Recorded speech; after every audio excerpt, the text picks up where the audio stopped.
इस बात में जरा भी शक नहीं है कि हिंसा के विरुद्ध अन्य ऐसे आधार भी हैं जिन पर प्रोफेसर जॉन डीवी द्वारा जोर दिया गया है। जिन लोगों का यह मानना है कि साध्यों की सफलता साधन को उचित सिद्ध करती है, तो यह नैतिक रूप से एक विकृत सिद्धांत है। उनसे डीवी ने यह सही प्रश्न किया है कि यदि साध्य नहीं तो फिर साधनों को कौन सी चीज सही साबित करती है? सिर्फ साध्य ही साधनों को सही साबित कर न्यायोचित ठहरा सकता है। बुद्ध यह बात स्वीकार कर लेते हैं कि सिर्फ साध्य ही है जो साधनों को सही साबित करता है।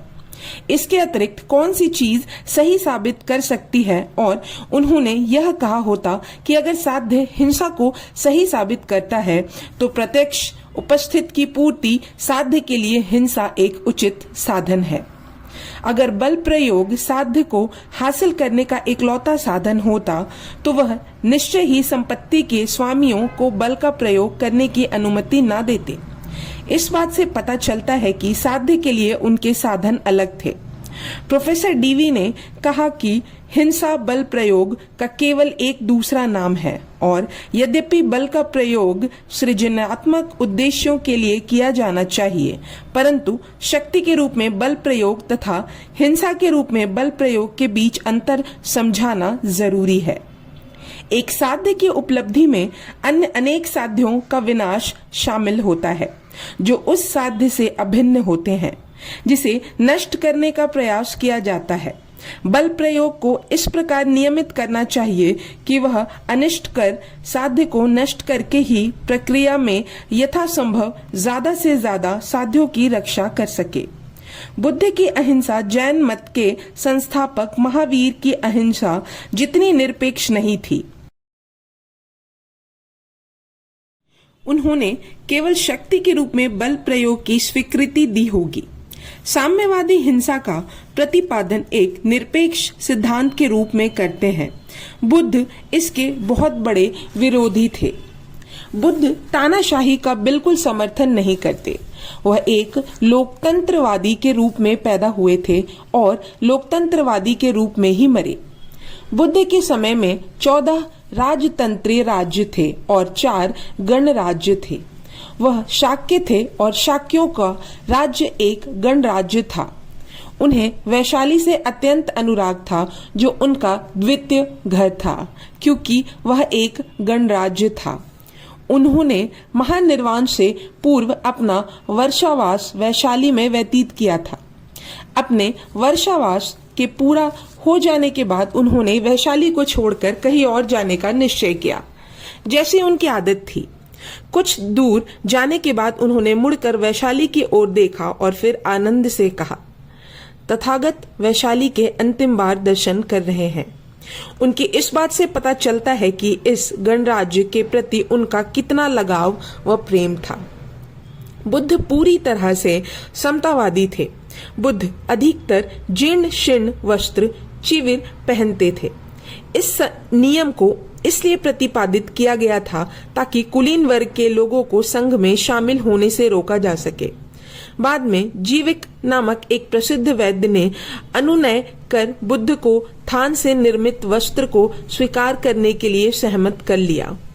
बुद्ध ने उस मूल नियम को तुरंत बदल डाला और उस नियम को सभी भिक्षुओं के लिए लागू कर दिया गया। एक बार बुद्ध की माँ महाप्रजापति गौतमी को पता चला कि बुद्ध को सर्दी लग गई है, तो उन्होंने तुरंत बुद्ध के लिए एक गुलबंद बनाना शुरू कर दिया।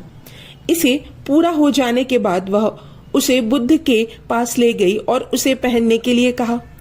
बुद्ध ने उसे यह कहकर लाने से मना कर दिया कि अगर यह एक उपहार है तो उपहार पूरे संघ के लिए होना चाहिए, केवल संघ के एक सदस्य के लिए नहीं। माँ ने उनसे बहुत विनती की, लेकिन बुद्ध बिल्कुल ही नहीं माने और उसे स्वीकार नहीं किया। भिक्षु संघ का संविधान सबसे ज्यादा लोकतंत्र मातक संविधान था। वह इन भिक्षुओं में से केवल भिक्षु थे। ज्यादा से ज्यादा वह मंत्रिमंडल के सदस्यों के बीच एक प्रधानमंत्री के समान थे।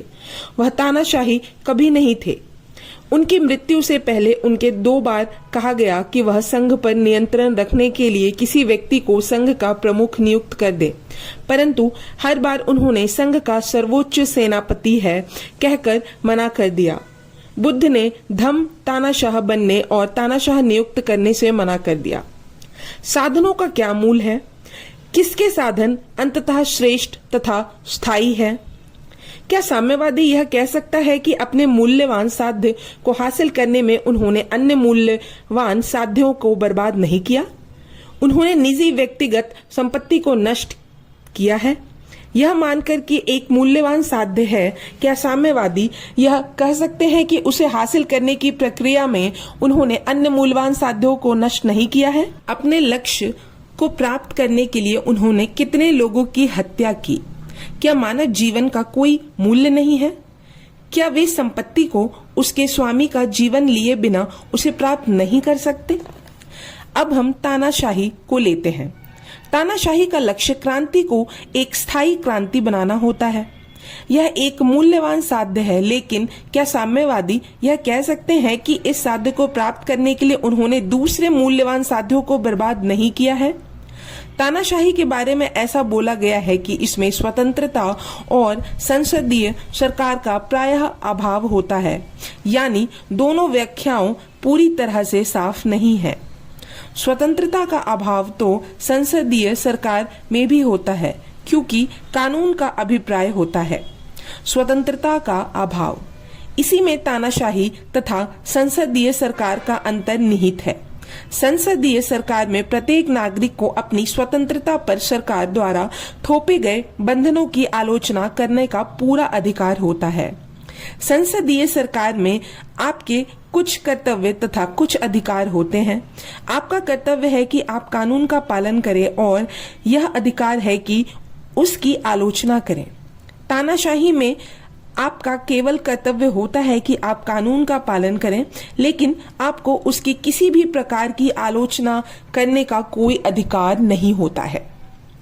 किसके साधन ज्यादा प्रभावशाली और अचूक हैं? अब हमें यह सोचना है कि किसके साधन ज्यादा टिकाऊ तथा स्थायी हैं।